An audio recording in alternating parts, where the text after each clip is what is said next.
ഗുരുവായൂരപ്പാ, ഇതെന്താപ്പത് ഇങ്ങനൊരു സ്വപ്നം? അതും വെളുപ്പാങ്കാലത്തെ. അതാരാത്? ഒരു ചൊങ്കൻ ചെക്കൻ.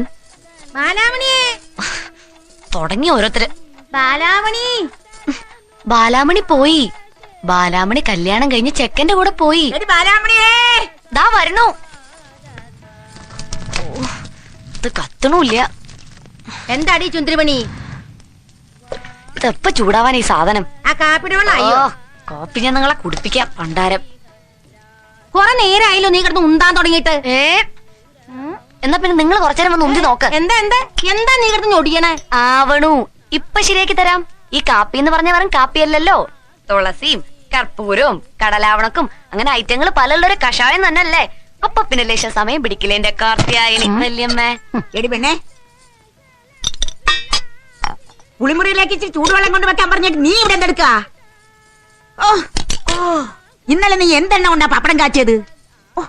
വെറുതെ മോളിലോട്ട് ഇങ്ങനെ അങ്ങോട്ട് വരിക. കേശവനാര് കളത്തിന്നുണ്ടെന്നല്ല അസല് വെളിച്ചെണ്ണയാ ചക്കിലാട്ടിയത്. എന്നാ എണ്ണയ്ക്ക് എന്തോ കുഴപ്പമുണ്ട്. പാറോമയ്ക്ക് നീ എന്തെണ്ണയെ പിടിക്കുക? നാളെ കൈക്കുളത്തറയെന്ന് കൊണ്ടുവന്ന എള്ളെണ്ണയ്ക്ക് എന്തോ ദോഷം പറഞ്ഞൂലോ. ദോഷമുള്ളത് കൊണ്ട് തന്നെയാ പറയണത്. കണ്ടത് പറഞ്ഞ കഞ്ഞിയില്ല, കോങ്കണ്ണിയമ്മേ പിച്ചതരിൻ. ഞാനൊന്നും പറഞ്ഞില്ലേ. ദോശ ഇടുക. അപ്പൊ ഏകാദശിയായിട്ട് രാവിലെ കാപ്പിയും പലഹാരം